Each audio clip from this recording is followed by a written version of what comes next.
let us also talk about the optimization for scalar functions of two variables. I think this is something you saw last year, but let's review it quickly as we've been talking about all what's necessary to understand it completely. Okay, so the idea is that we have a function of two variables, f of xy.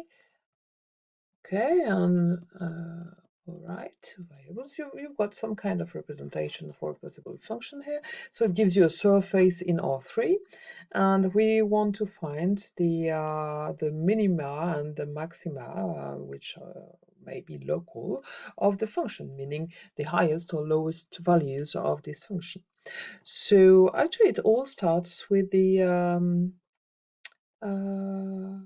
Terra expansion again. Let me write the Terra expansion of a function, let's say around some point x0 up to order 2 with two variables. All right, so h y0 plus k is equal to f of x0 y0. First approximation, then first order approximation is going to be df over dx 0 y0 times h plus df over dy, well, times scale. Let me get rid of the x0 y0. You understand that it's going to be everywhere right f, plus the second order term, which is going to be, so here we had here, you remember that we can write it as the gradient of f at point x0, y0, dot product the hk vector. And here I've got this second part, which is like the dot product. I'm going to use this notation because I think in that case it's going to be clearer, of the Hessian matrix of f at point 0, y0 times the hk vector, and that's scalar product with the hk vector. Okay, and I'm missing a 1/2 factor here. Okay, so if you expand that, that's going to be 1/2 of second derivative in x times the h square plus so 2, but divided by 1/2, so that makes 1 d2f over dx dy, so the cross derivative times the product of the increases, so hk, and plus d2f dy square times k square plus the small o of hk square. Okay, in terms of that would be the norm square of the h scale. Okay, so the whole question is what's going to happen if f of x0 y0 is an extreme value, a minimum or a maximum. What's happening in that case? Well, first of all, you're going to have, well, the first order conditions, right, concerning this term here. Actually, it's going to behave exactly as functions of one variable. Well, in the idea, let me draw some very simple and some very simple sketch that is summing up a lot of interesting ideas. Okay, sorry about that. What's happening if I've got only a 1D, one variable function? Let's take the case of a maximum value. Okay, so we reach a maximum value at some point x0. So what's happening in that case? It means that f of x0 is bigger than any values around it. That's the definition of a local maximum. Whatever the values you take around that x0, their images are going to be lower. Okay, and if you want to look at minimum values, it's the same idea that everything is going to be bigger around that x0. So what's happening then? On one side, before we reach the maximum, the function is increasing. Okay, it reaches a maximum and then it's decreasing. That seems obvious. But now you know that you can translate it directly in terms of derivative. That means that the derivative f prime is positive on that side because the function is increasing, and you know it's just the limit of the growth rate, and the growth rate is positive. Okay, it reaches the maximum and then it's decreasing, and you know that you can translate it also directly as f prime is lower than 0. So of course, if f prime is continuous, if it's bigger than 0 on one side and lower than 0 on the other side, then it must reach a point where it's equal to 0. So f prime of x, 0, is equal to 0. Okay, same idea here. The function is decreasing, reaches its minimum value, and then it's increasing again. So what does that mean? That means that f prime is negative, f prime is positive on this side, so f prime is equal to 0 here.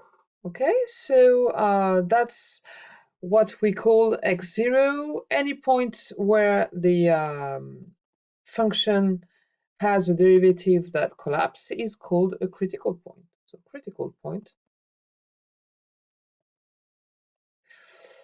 a point where the derivative is equal to 0. Okay, and keep in mind that if we have an extreme value, then we have a critical point.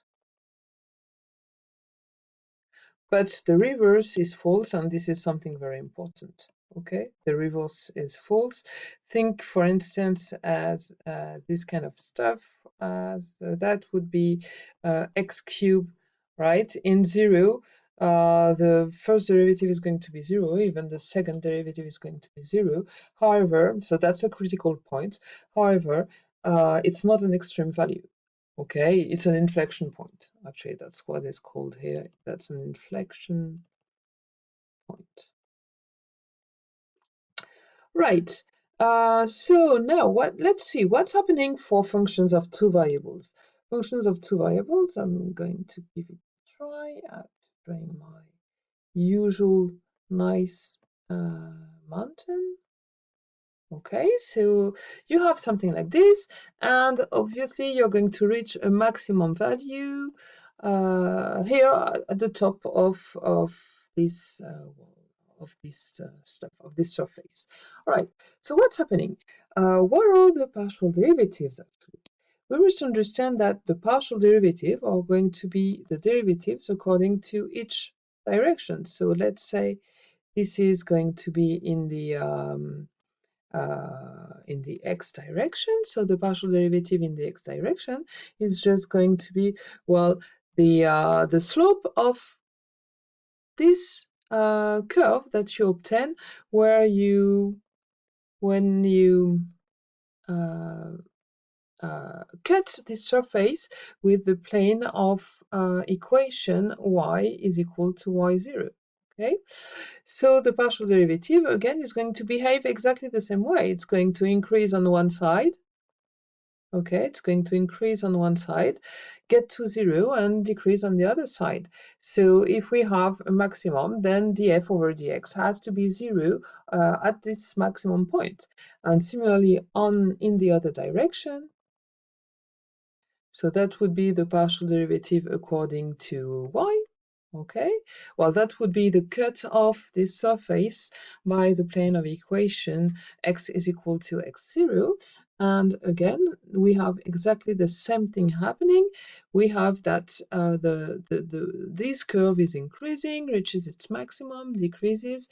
So again, it's going to reach a maximum point, and it's going to cancel the first partial derivative, right? So exactly the same thing happens, right? In Rn, we can even generalize it to functions of more than two variables.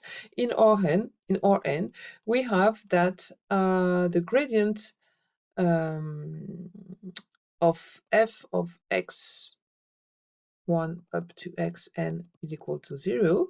That means that's the definition of x1. That's a critical point. And we again have this property that if f of x1 up to xn is an extreme value, then the gradient of f at that point is equal to 0. Okay, that was condition, necessary condition, right? So necessary condition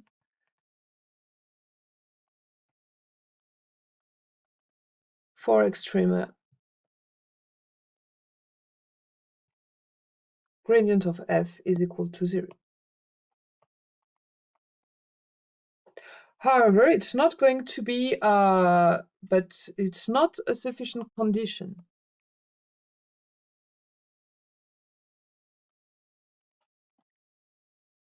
So just like for functions in one dimension, we had with one variable, we had the inflection point. Here we're going to have this thing.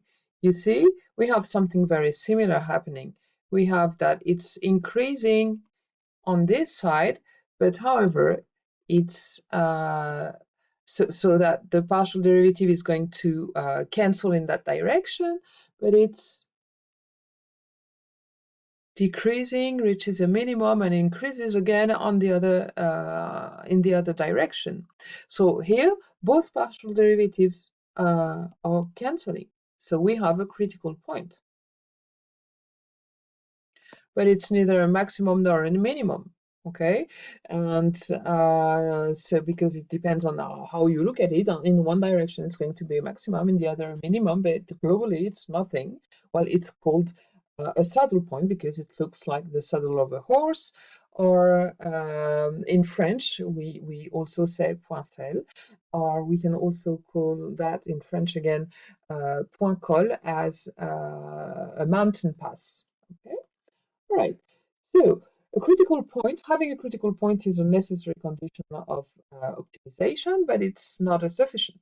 So now let's find a sufficient condition for optimization. Okay, so let's have a look at this. So if we've got a maximum, this part cancels, all right? Or if we have a minimum, this part cancels. So what do we have left? We have, well, this, sorry about that. We have that left and the second order term left. All right, so let's see in the next video how we treat